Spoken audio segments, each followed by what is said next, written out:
જય સ્વામિનારાયણ. એકવાર જોરદાર તાલીઓના નાદથી પૂજ્યબેનને વધાવીશું. ભગવાન સ્વામિનારાયણના ચરણકમળથી અંકિત થયેલી એવી આ સુરતની ધરામાં જ્યાં નિવાસ કરનારા તમામ જીવાત્માઓ પર નારાયણ મુનિદેવ એની અમીમય દ્રષ્ટિ રહી છે, એવી નારાયણ મુનિદેવ પાઠશાળામાં આપણે ગુરુ પૂર્ણિમા પર્વના અંતર્ગત જ્યારે એકત્રિત થયા છીએ ત્યારે ગુરુ પૂર્ણિમા એટલે શું, ગુરુ તત્વ શું છે, એ પૂજ્યબેનના મુખેથી આપણે શ્રવણ કર્યું. મારા જીવનના અનુભવથી હું કહી શકું કે જેમ સમુદ્રમાં દિશા સૂચન માટે દીવાદાંડી એની જરૂર હોય, એમ જીવાત્માને આ સંસાર રૂપી સમુદ્રમાંથી પરમાત્માના ધામ સુધી પહોંચાડનાર જો કોઈ દીવાદાંડી હોય તો એ સાચા સંત કહેતા ગુરુ છે. કોઈ પણ વ્યક્તિના જીવનની અંદર એ વ્યક્તિ ગમે તેટલી ઉચ્ચ કક્ષાએ વિદ્વાન હોય, પંડિત હોય કે બોલવાની અંદર બોલવામાં એકદમ નિપુણ હોય અને એમ માનતા હોય કે આપમેળે પરમાત્મા સુધી પહોંચી જવાય, તો એ એનો ભ્રમ છે. કેમ કે ગુરુ વગર ક્યારેય જીવાત્મા પરમાત્મા સુધી પહોંચી શકતો નથી. અજ્ઞાનરૂપી અંધકારમાંથી જ્ઞાનરૂપી જ્યોત પ્રજ્વલિત કરનાર જો કોઈ સોપાન હોય તો એ સંત કહેતા ગુરુ છે. અને આપણે એક સામાન્ય ભાષામાં બોલતા હોઈએ કે નુગરાના શુકર ન લેવાય. એ શબ્દ બહુ તળપદી છે, પણ એનો અર્થ નું કહેતા નથી, ગુરુ કહેતા ગુરુ. જેના જીવનમાં કોઈ ગુરુ નથી અને એ વ્યક્તિ જો સામે મળે તો પણ સામેવાળી વ્યક્તિને અપશુકન્યાલ કહેતા, અપશુકન થયા એવું કહેવામાં આવતું. માટે સંતની જીવનમાં ખૂબ જરૂર છે. અને વિશેષ કે જેને આપણે 24 અવતાર મહિના એક અવતાર માનીએ છીએ, કોઈ પણ અવતાર હોય, આ લોકની અંદર એવા જીવાત્માના કલ્યાણ કરવા માટે આવ્યા છે, છતાં પણ એના જીવનમાં ગુરુનું સ્થાન હતું. તમે સૌ કોઈ જાણો છો કે અમે જે દક્ષિણ ભારતની યાત્રામાં ગયા હતા, તો જે પ્રપન્નામૃતની કથા કરવાની છે, તો બેને બતાવ્યું એ પ્રમાણે કે આપણા રામાનંદ સ્વામી સાચા સદગુરુને મેળવવા માટે ફરતા ફરતા જે શ્રીરંગ ક્ષેત્ર ગયા અને ત્યાં રામાનુજાચાર્યજી એમને દીક્ષા આપી. એ સિવાય મુક્તાનંદ સ્વામી એનું જીવન ચરિત્ર આપણે સાંભળી રહ્યા છીએ કે 4 ગુરુ બદલાય ત્યારે એને અંતરમાં શાંતિ થાય, ભગવાન સુધી પહોંચાડે એવા સદગુરુની પ્રાપ્તિ થઈ. કહેવાનું કે એક સમય એવો હતો કે જીવાત્માને સદગુરુ મેળવવા માટે પગ થાંભલા જેવા થઈ જતા, યાત્રાઓ કરવી પડતી, પગપાળા ફરવું પડતું, ભૂખ્યા તરસા રહેવું પડતું. ત્યારે સાચા સંતનો ભેટો જિંદગી પૂરી થાય ત્યાં સુધીમાં મળે કે ન મળે, પણ આપણા એવા મોટા ભાગ્ય છે કે આજે આવા એસી હોલની અંદર તમને સાચા સંતનો ભેટો થયો છે. ગુણાતીતાનંદ સ્વામી એમ કહેતા કે જીભ ઝાલી ઝાલીને બોલીએ છીએ એવી જ પરિસ્થિતિ મારી છે. હું કે તમે સારા સજ્જન વ્યક્તિ અને સાચા સંત, એની કિંમત હંમેશા 2 વાર થતી હોય છે. એક એની ગેરહાજરીમાં અને બીજું ગરજ હોય ત્યારે. આ લોકની અંદર કંઈક વ્યવહારિક આપત્તિ આવે અથવા તો કોઈની સામે હાથ લાંબો કરવો પડે એવી પરિસ્થિતિ આવે ત્યારે અંતરમાં મૂંઝવણ થતી હોય કે મારે કોઈકની પાસે ગરજ કરવી પડશે, કહેતા કે લાચાર થવું પડશે. તો યાદ રાખો કે આ સંસારમાં મોક્ષરૂપી સાધન મેળવવા જેવી ગરજ બીજી કોઈ નથી.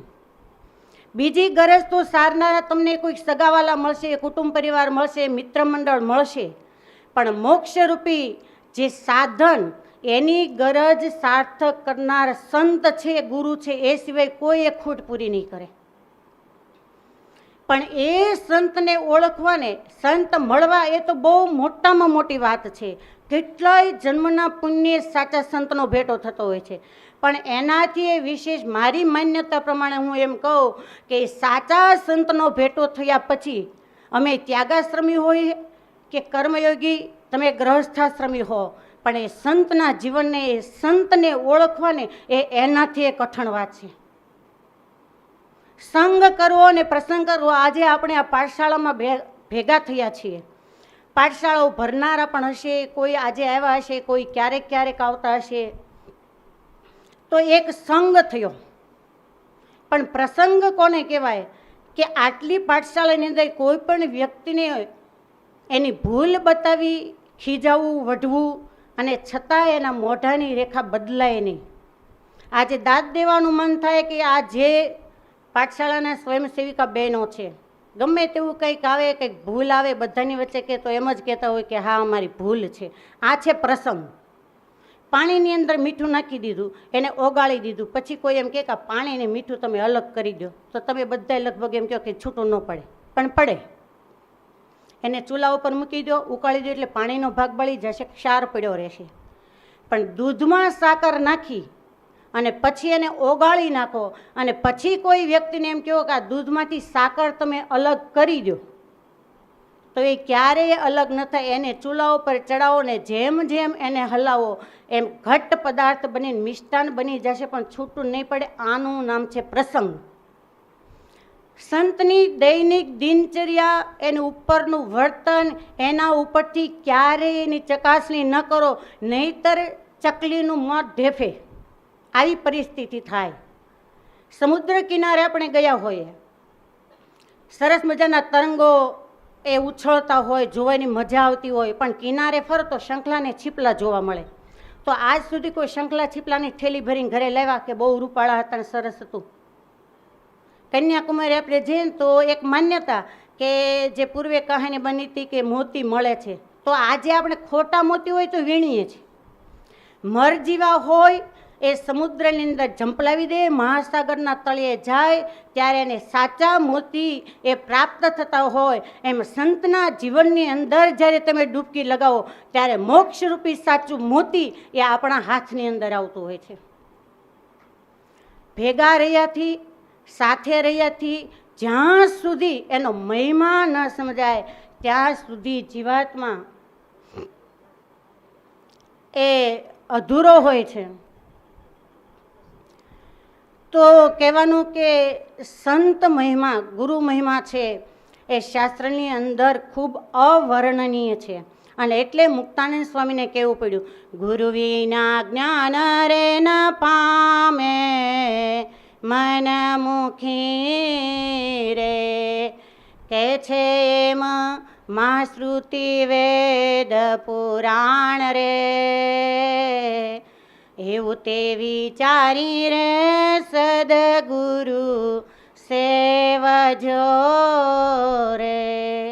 જેથી હરી પામીએ પ્રગટ પ્રમાણ રે. સંત સમાગમ રે શુદ્ધ થઈ કીજીએ રે.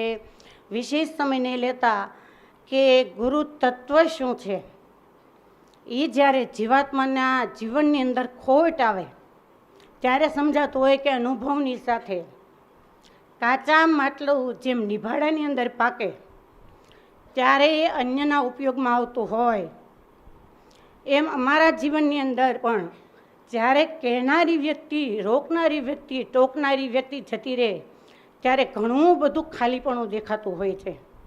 તો જ્યારે આવા સંતનો યોગ મળ્યો છે ત્યારે ખાસ આ પર્વ નિમિત્તે હાથ જોડી હું તમને કરબદ્ધ વિનંતી કરું છું, જે લાભ તમને મળ્યો છે એ ક્યારેય ચૂકશો નહીં. હું માનું છું કે આ સભામાં ઘણા બધા એવા છે કે જે પાઠશાળામાં નથી આવતા.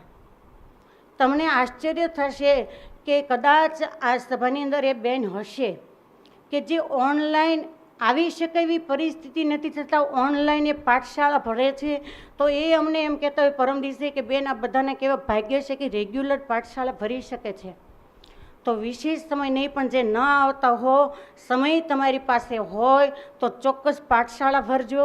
જ્યારે ગુરુ પૂર્ણિમા અંતર્ગત આજે આ પવિત્ર દિવસે આપણે ઉજવી રહ્યા છીએ ત્યારે પામર જેવા જીવાત્માને જેને ભવસંસારમાંથી મુક્ત કરાવી અને ઈષ્ટ સ્વરૂપ એવા ભગવાન સ્વામિનારાયણનું સ્વરૂપ ઓળખાયું છે ત્યારે એ પરમાત્માના સાનિધ્યમાં બેઠેલા એવા અક્ષર નિવાસી અમારા વડીલ ગુરુ પૂજ્ય ફૈબા તેમજ બેન, એના ચરણોમાં કોટી કોટી અમારા સમગ્ર મંડળ વતી શત શત વંદન.